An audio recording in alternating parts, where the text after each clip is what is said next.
कुठेही मागे हटणार नाही। आमच्यासोबत ज्यांना यायचं असेल, मुंबईकरांच्या हितासाठी असेल, महाराष्ट्राच्या हितासाठी ते येतील, जे नसतील ते ह्या सगळ्या गँगबरोबर राहतील। पण तुम्ही एक सांगतो तुम्हाला, जसं हे शिवभोजन थाली ही ते आता बंद करतायत, तसंच आपल्याला आठवत असेल, आपल्याच माध्यमातून मी ऐकलं, मागच्या आठवड्यात 2 बातम्या महत्त्वाच्या आल्या।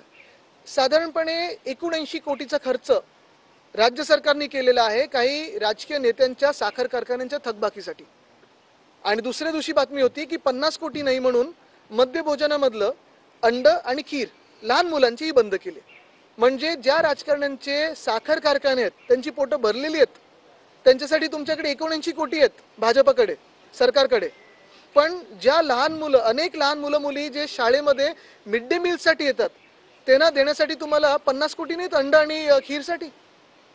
हे कुठचं शासन झालं? मग करा ऑपरेशन टायगर, करा ऑपरेशन लोटस, करा कितीही करा, पण जर तुम्ही लहान मुलांच्या मिड डे मील मधून अंड आणि खीर काढताय आणि राजकीय लोकांची थकबाकी भरताय, हे कुठचं ऑपरेशन आहे? बघा, हे जे पळून जातात ना, हे जय महाराष्ट्र, हे जय गुजरात वगैरे करतात, जय भाजप करतात, जय महाराष्ट्र करत नाहीत। कारण जो व्यक्ती घाबरून, केसेस ना घाबरून, भ्रष्ट असल्यामुळे पळून जातो, पैशाच्या स्वार्थासाठी असेल की स्वतःच्या राजकीय स्वार्थासाठी असेल पळून जातो ना, तो जय महाराष्ट्र कधी बोलू नाही शकत।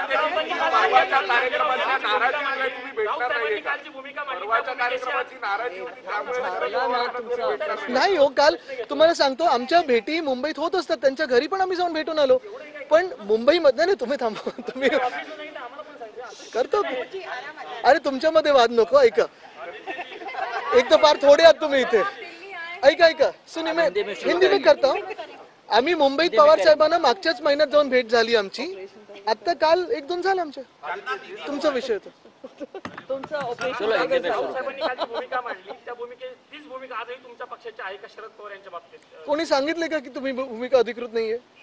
नाही, त्याच्यावर पवार यांनी नाराजगी व्यक्त केली आहे, कुठे ना कुठे असं सांगितलं, जेव्हा तुमच्या पक्षातले लोक महायुतीच्या दुसऱ्या नेत्यांना भेटतात, जसं नागपूरमध्ये फडणवीसांना पण भेटले, तेव्हा कोणी तिकडून कोणी नाराजगी? बघा, ह्याच्यात तुम्हाला एक सांगतो, आम्ही जेव्हा भेटलेलो आहे तेव्हा स्पष्टपणे आम्ही कशासाठी गेलो आहे हे आम्ही जाहीर केलेलं आहे।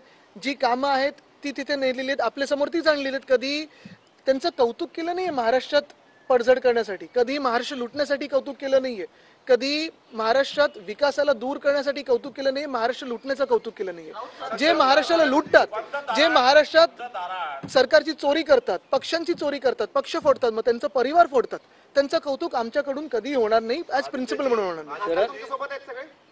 सगळे खासदार आहेत, आता 1 वाजता येतील, सगळे 1:30 वाजता आमची स्नेहभोजन आहे। एक लक्षात घ्या, आजची पत्रकार परिषद सन्माननीय आदित्य ठाकरे यांची आहे।